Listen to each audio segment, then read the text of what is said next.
Assalamu alaikum wa rahmatullahi wa barakatuh. Il y a une solitude que peu de cœurs savent porter. Une solitude silencieuse, profonde, presque sacrée. Elle ne vient pas du manque de personnes autour de toi, mais de la proximité avec Allah. Plus une femme se rapproche de lui, plus son regard change. Ce qui l'attirait avant ne la satisfait plus. Ce qui amusait les autres la fatigue. Son cœur commence à chercher du sens, de la pureté, de la vérité. Et c'est là que la solitude apparaît. Non pas parce qu'elle est faible, mais parce qu'elle évolue. Parce que son âme refuse le superficiel. Parce qu'Allah affine son cœur, même si cela fait mal. Très mal. Être une femme proche d'Allah, c'est parfois marcher seule, là où d'autres ne veulent pas aller. C'est dire non quand tout le monde dit oui. C'est se taire quand le bruit du monde devient trop lourd. C'est pleurer en sujude, quand personne ne voit les batailles intérieures. Mais cette solitude n'est pas vide. Elle est remplie de sens. Allah ne t'éloigne jamais sans raison. S'il enlève certaines présences, c'est pour te protéger. S'il t'isole parfois, c'est pour te parler. Dans cette solitude, ton cœur apprend le sabre. Ton âme apprend le tawakkul. Ta foi devient plus forte que tes peurs. Ô femme croyante, ne doute jamais de ton chemin. Si tu te sens seule, c'est peut-être parce qu'Allah t'élève là où peu arrive. Continue d'avancer. Continue de lui faire confiance, car celle qui a Allah dans son cœur n'est jamais vraiment seule. Premièrement, une solitude qui n'est pas un échec. On lui pose souvent la même question, avec étonnement. Parfois avec jugement, parfois même avec pitié. Pourquoi tu es seule? Pourquoi tu ne fais pas comme les autres femmes? Tu es trop exigeante, trop différente, trop à part. Mais ce qu'ils ne savent pas, c'est que cette femme n'a pas été rejetée. Elle a été préservée. Sa solitude n'est pas un accident de parcours, ni le signe d'un manque, encore moins la preuve qu'elle a échoué dans sa vie. Sa solitude est le résultat d'un choix intérieur profond, celui de ne plus accepter ce qui éloigne son cœur d'Allah. Une femme proche d'Allah voit clair. Elle ressent ce que d'autres ignorent. Elle perçoit les intentions, les faussetés, les attachements malsains. Son cœur ne supporte plus les relations superficielles, les promesses vides, les liens construits sur l'ego et non sur la sincérité. Et parce qu'elle refuse de compromettre sa foi pour être acceptée, elle se retrouve parfois seule. Mais Allah n'éloigne jamais sans raison. Quand Allah retire certaines présences de ta vie, ce n'est pas parce que tu ne mérites pas l'amour. C'est parce que ton cœur mérite mieux. C'est parce que certaines personnes, même proches, auraient ralenti ton élévation spirituelle. Allah connaît ce que ton cœur ne peut encore comprendre. Il voit les blessures qui auraient pu s'aggraver. Il voit les chemins qui t'auraient éloigné de lui. Alors il coupe, il ferme, il éloigne. Et oui, cela fait mal, très mal. Car perdre des liens, même quand ils n'étaient pas sains, fait toujours souffrir. Ton cœur se pose 1000 questions. Tu doutes. Tu te demandes si le problème ne vient pas de toi. Mais écoute bien ceci, ô femme croyante. Être choisie par Allah ne ressemble jamais à ce que le monde appelle le succès. Le monde applaudit le bruit, Allah aime le silence.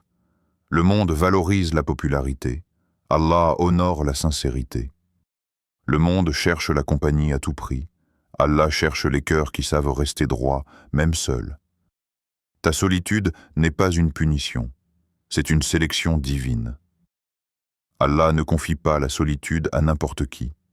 Il la confie au cœur capable de la transformer en adoration. Il la donne aux femmes fortes, celles qui peuvent tenir debout sans validation extérieure, celles qui savent que leur valeur ne dépend ni d'un regard, ni d'un mariage, ni de l'approbation des autres. Dans cette solitude, Allah t'enseigne. Il t'apprend à t'attacher à lui avant de t'attacher aux créatures. Il t'apprend à te suffire de sa présence. Il t'apprend que ton cœur n'est pas fait pour se disperser, mais pour se déposer entièrement entre ses mains. Peut-être qu'aujourd'hui, tu te sens incomprise. Peut-être que tu observes les autres femmes avancer, rire, se marier, réussir, pendant que toi, tu as l'impression d'être à l'arrêt. Mais en réalité, Allah est en train de te construire. Il renforce ton caractère. Il purifie tes intentions. Il affine ton cœur. Il te prépare à des relations plus saines, plus profondes, plus alignées avec ta foi. Car une femme qui a appris à être seule avec Allah ne se jette plus dans les bras de n'importe qui. Elle ne mendie plus l'attention. Elle ne sacrifie plus sa dignité pour combler un vide. Elle devient sélective, consciente, ancrée. Et cette femme-là, quand Allah décide de lui accorder des compagnons de route, ce ne seront pas des distractions, mais des bénédictions. Alors ne méprise jamais ta solitude, ne la combats pas, ne la fuis pas. Transforme-la en force, en prière, en intimité avec Allah. Car le jour où tu comprendras que ce retrait était une protection, que ce silence était une miséricorde, et que cette solitude était un honneur, tu remercieras Allah de t'avoir choisi, là où d'autres n'auraient donc pas tenu. Deuxièmement, quand le cœur ne se sent plus à sa place. Elle est entourée, mais elle se sent seule. Elle est assise parmi les autres femmes, elle sourit, elle écoute, elle répond parfois, mais au fond d'elle, quelque chose ne résonne plus. Son cœur est ailleurs, pas par orgueil, pas par froideur, mais parce qu'il ne se sent plus à sa place. Les conversations la fatiguent, non pas parce qu'elles sont longues, mais parce qu'elles sont vides. On parle de tout, sauf de l'essentiel. On rit beaucoup, mais on apaise peu. On se confie, sans jamais guérir. Et son cœur, lui, aspire à autre chose. Les regards la blessent. Des regards qui jugent sans connaître. Des regards qui comparent. Des regards qui demandent « Pourquoi tu es différente ? Pourquoi tu ne vis pas comme nous ?» Mais ce qu'ils ne voient pas, c'est qu'elle ne s'est pas éloignée des gens, elle s'est rapprochée d'Allah. Les paroles vides l'épuisent, car quand un cœur a appris à se nourrir du Coran, les mots sans vérité deviennent lourds à porter. Quand une femme goûte à la sincérité de la prière, les discours superficiels sonnent creux. Son cœur cherche autre chose. Il cherche la vérité, celle qui apaise et ne trompe pas. Il cherche la sincérité, celle qui ne change pas selon l'intérêt. Il cherche surtout la présence d'Allah, car c'est là qu'il trouve enfin le repos. Et c'est ici que beaucoup se trompent. Ils pensent qu'elle devient distante, qu'elle se ferme, qu'elle se croit supérieure, mais non. Elle devient simplement consciente. Consciente que toutes les présences ne nourrissent pas l'âme. Consciente que toutes les relations ne rapprochent pas d'Allah. Consciente que rester dans des cercles où son iman s'affaiblit lui coûte plus cher que la solitude. Quand un cœur goûte à Allah, le monde devient trop bruyant. Les distractions paraissent futiles. Les excès fatiguent. Les compromis blessent. Cette femme commence alors à faire des choix difficiles. Elle choisit le silence plutôt que les paroles inutiles. Elle choisit la solitude plutôt que les relations qui l'éloignent. Elle choisit Allah, même si cela la met à part. Et oui, parfois, cela fait mal, car elle aimerait être comprise. Elle aimerait partager ce qu'elle ressent. Elle aimerait ne pas se sentir étrangère parmi les siens. Mais Allah lui apprend une leçon précieuse. Tout le monde n'est pas capable de comprendre un cœur qui s'élève. Un cœur en chemin vers Allah change. Ses priorités changent. Ses attachements changent. Ses attentes changent. Ce qui suffisait avant ne suffit plus. Ce qui plaisait avant ne nourrit plus. Ce qui faisait vibrer avant devient insignifiant. Et ce décalage crée une solitude intérieure. Mais cette solitude n'est pas un vide. C'est un espace sacré. Un espace où Allah se rapproche. Un espace où la femme apprend à se connaître. un espace où elle renforce sa foi, loin des influences négatives. Allah utilise parfois ce sentiment de ne plus être à sa place pour te déplacer vers un endroit plus pur, plus sûr, plus aligné avec ta mission.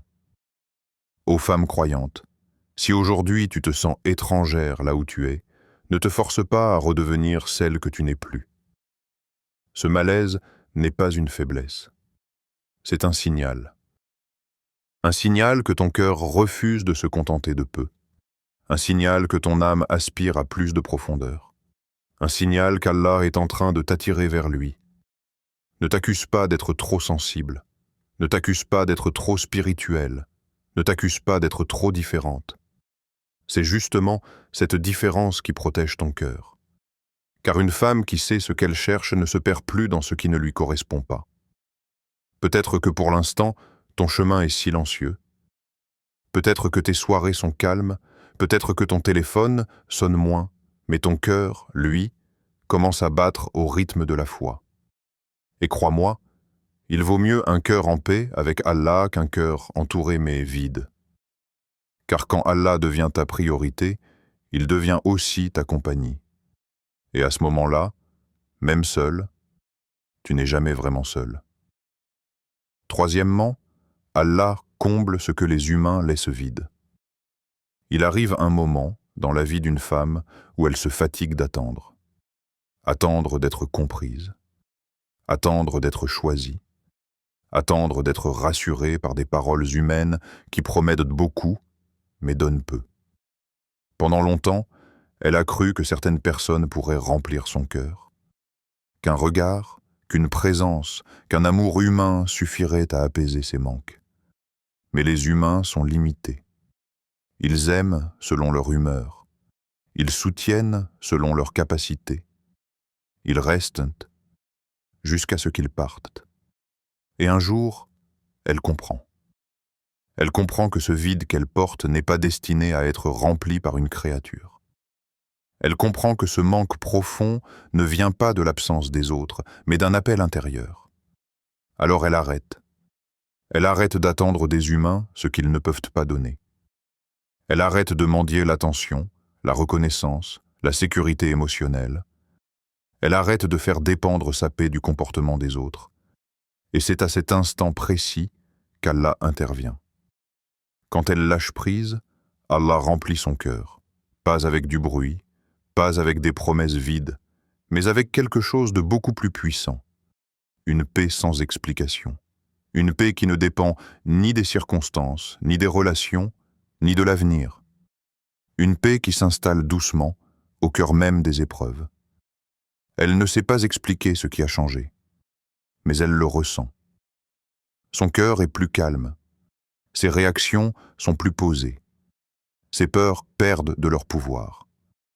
Allah lui donne aussi une force sans bruit, une force qui ne crie pas, une force qui ne cherche pas à prouver, une force qui lui permet de rester droite même quand tout tremble autour d'elle. Elle n'a plus besoin de convaincre. Elle n'a plus besoin de se justifier. Elle avance, ancrée, confiante.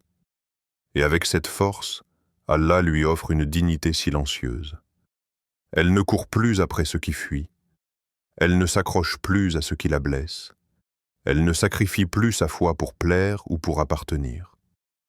Elle sait maintenant que sa valeur ne dépend pas de la façon dont les gens la traitent, mais de la relation qu'elle entretient avec Allah.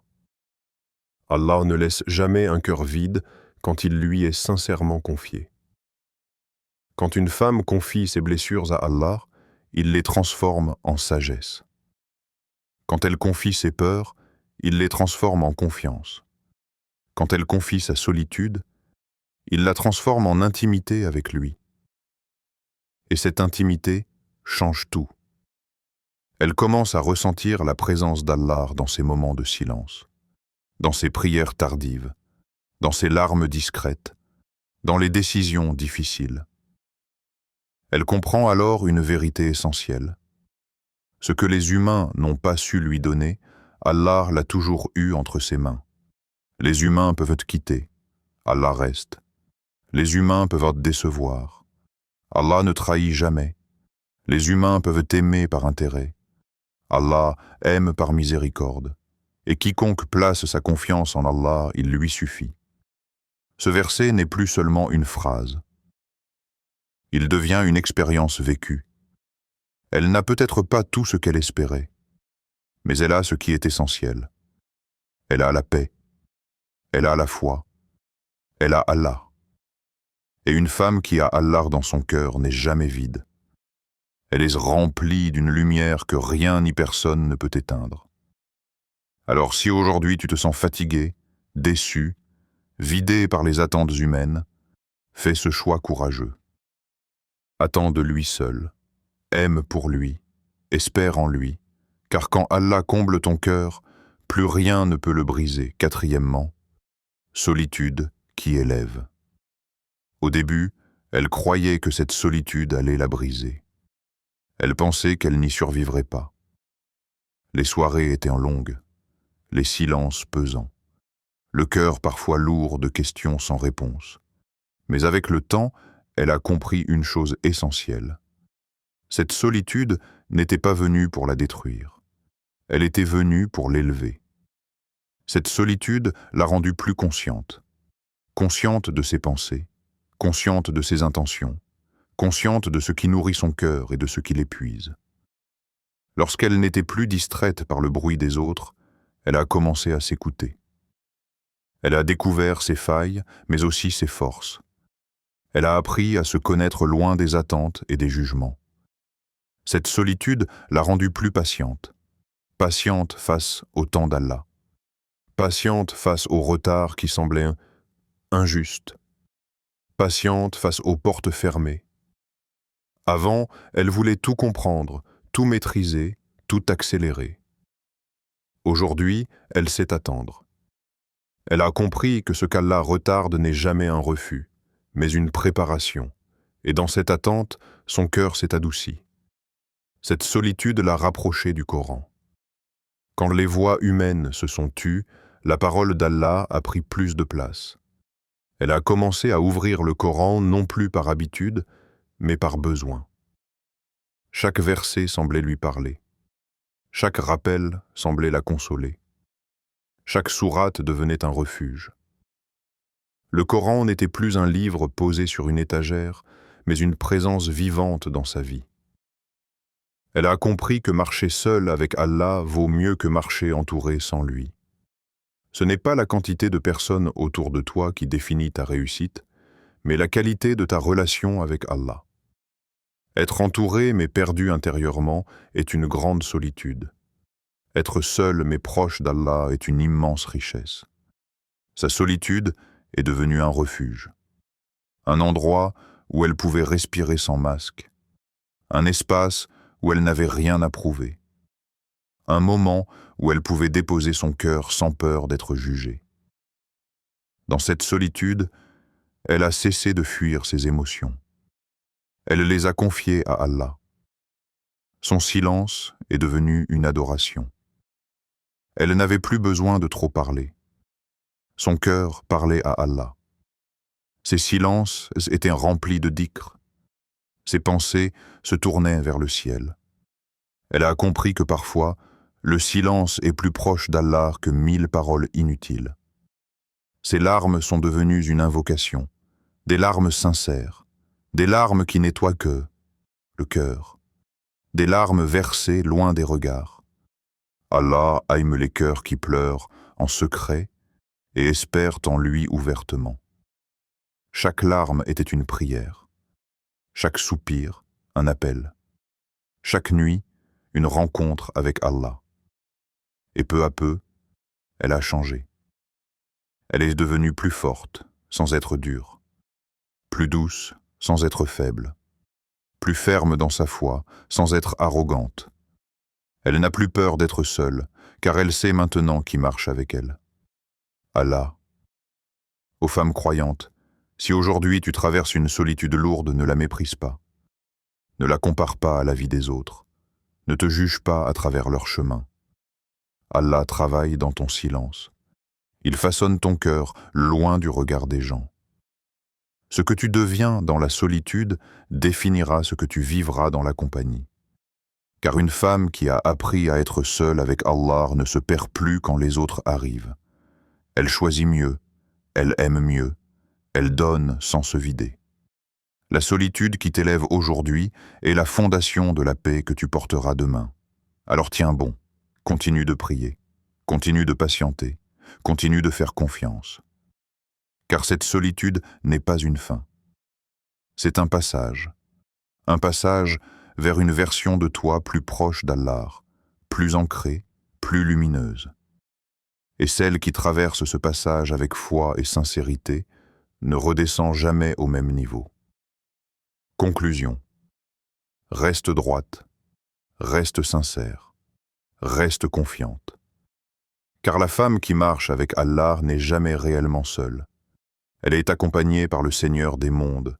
Si ce rappel a touché ton cœur, laisse un like, écris Tawakkul en commentaire et abonne-toi à Clés du Tawakkul. Ici, on apaise les cœurs par la foi, on avance avec patience et on confie tout à Allah.